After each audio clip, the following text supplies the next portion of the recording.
दोस्तों, हम सभी एक दूसरों को देखकर यह सोचते हैं कि हमसे सुखी तो वह है, उसके पास तो घर है, परिवार है, वो कितना खुश है, और मेरे पास तो सिर्फ और सिर्फ दुख है। आखिर असल जिंदगी में सुखी कौन है?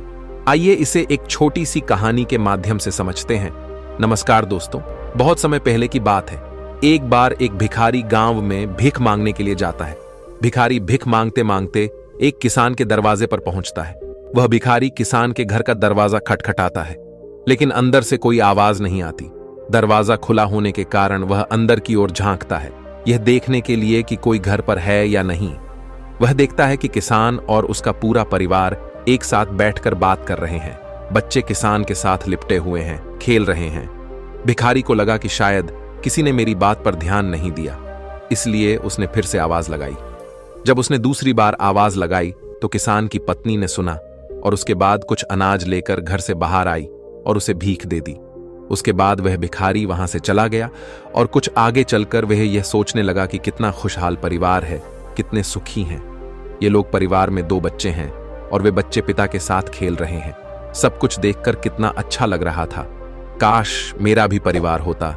किसान का परिवार कितना खुश है, और एक मुझे देखो, दिन भर भीख मांगना पड़ता है, फिर घर आकर खुद से खाना बनाना पड़ता है, और मुझे कितनी परेशानी होती है। इसके बाद वह भिखारी अपने रास्ते निकल गया और किसान के परिवार ने खाना खाया। और खाना खाने के बाद किसान अपनी पत्नी को कहने लगा कि घर खर्च के लिए पैसे नहीं हैं, बड़ी परेशानी है। साहूकार से 1000 उधार लेना पड़ेगा, पता नहीं वह देगा या नहीं।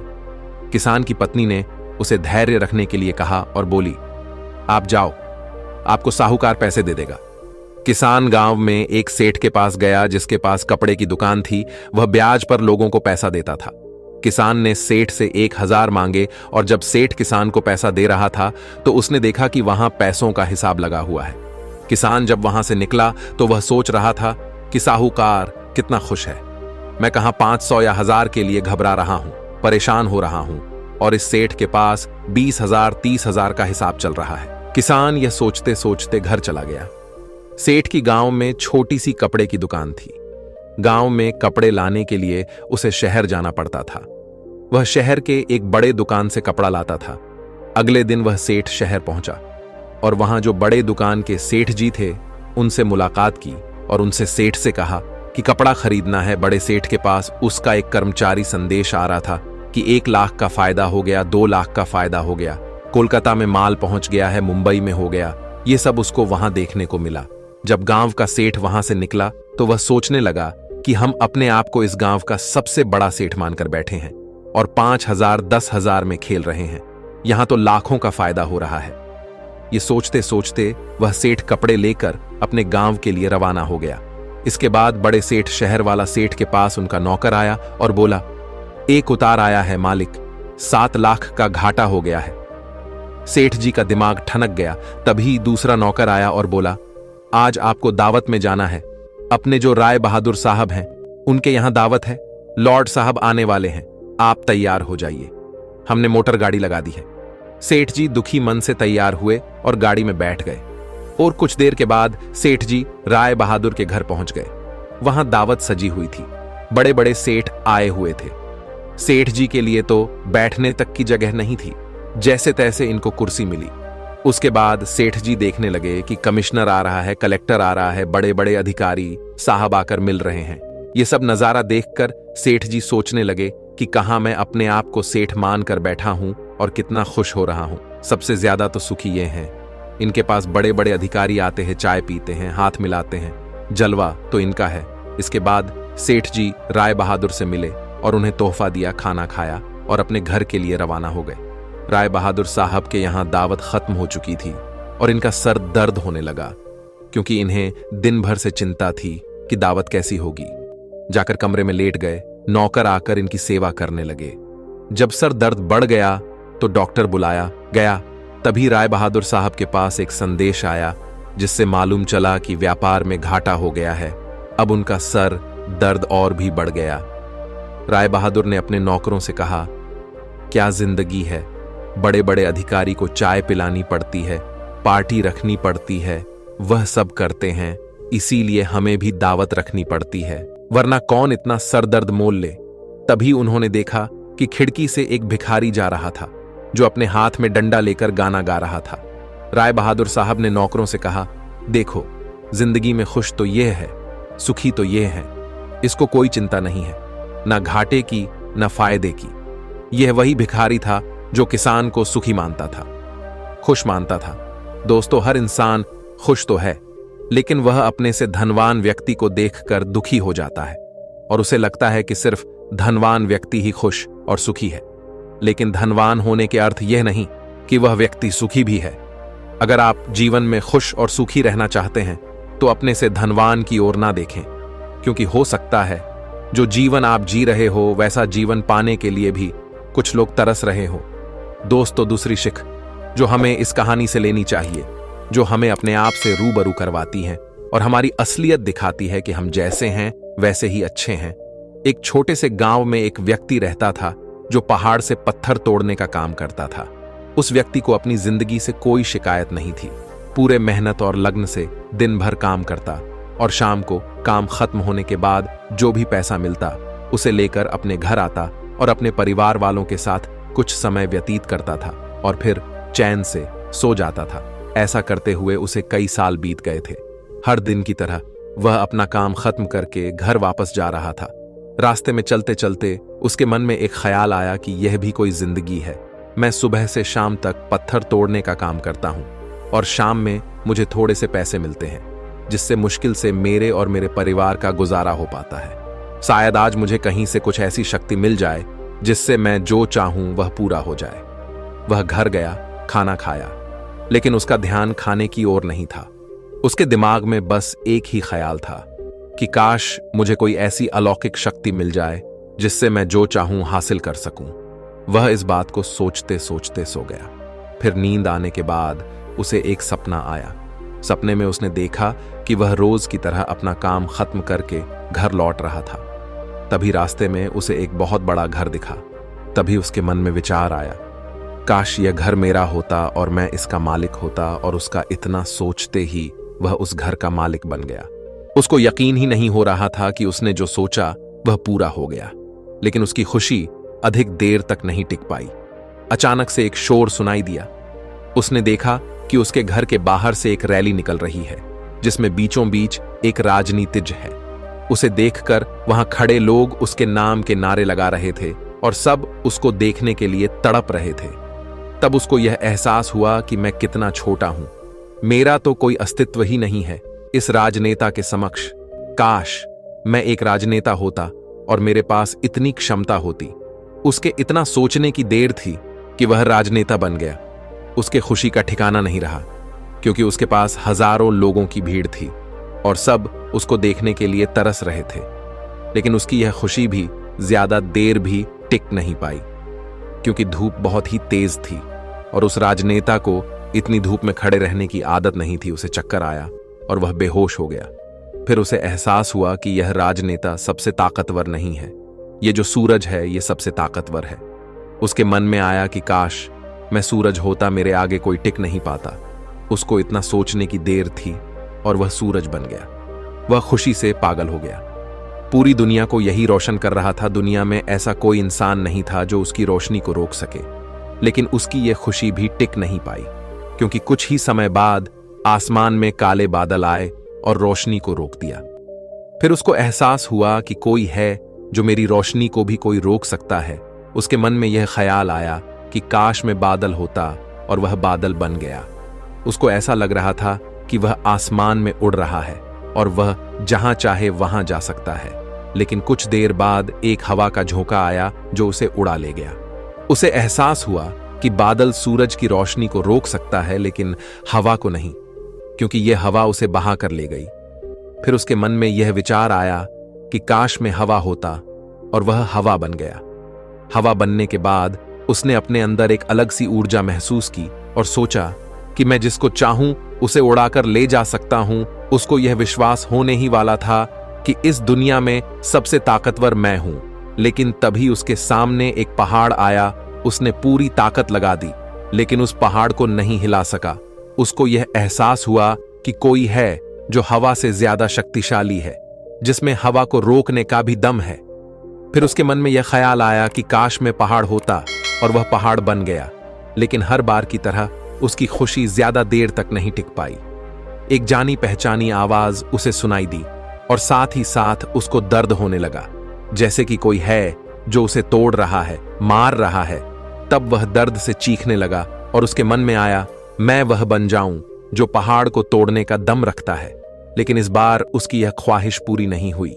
वह चीखने लगा, चिल्लाने लगा, अपनी पूरी ताकत लगा दी, लेकिन इस बार वह नहीं बन पाया। उसका दर्द बढ़ता ही चला जा रहा था। उस दर्द के कारण उसकी नींद खुली तो उसके सामने एक शीशा था। उस शीशे में खुद को देखा तो समझ आया कि मैं वह क्यों नहीं बन पा रहा था जो बनना चाह रहा था, क्योंकि कि असलियत में मैं वही हूं।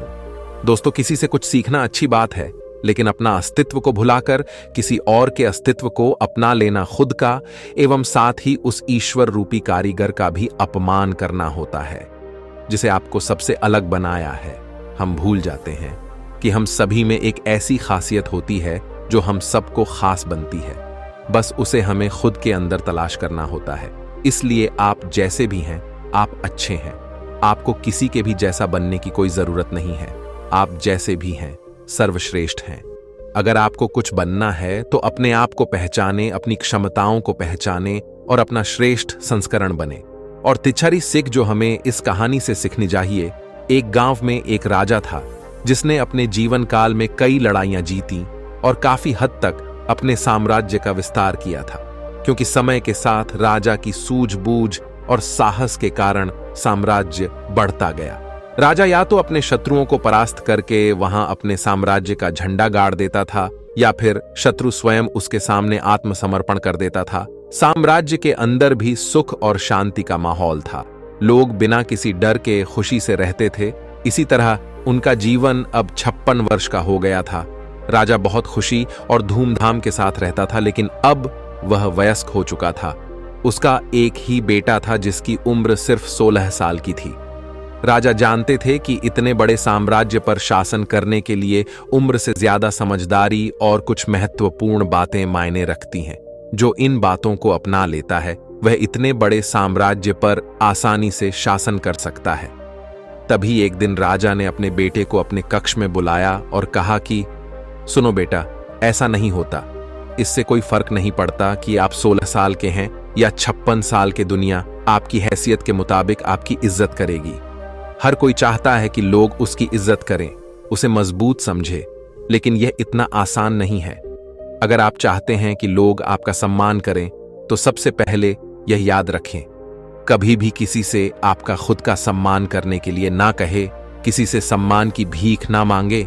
ये कमजोरी की निशानी है, क्योंकि सम्मान लोगों के लिए एक शक्ति है।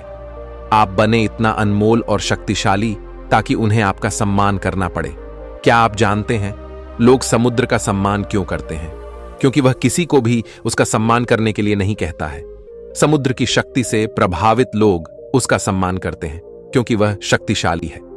लोगों के मन में समुद्र के प्रति सम्मान के अलावा आपके पास उस तरह की ताकत बनने का कोई और तरीका नहीं है ताकि लोगों को किसी भी स्थिति में आपका सम्मान करना पड़े। इसके लिए आप स्वयं को जीवन के हर पहलू में मजबूत और शक्तिशाली बनाएं। अपना वादा हमेशा पूरा करें, इससे आपको स्वचालित रूप से सम्मान मिलेगा। साथ ही दयालु बने और दूसरों का भी सम्मान करें। ये याद रखें कि हमेशा दूसरों से सीखते रहे। कुछ ना कुछ घटित होता रहता है।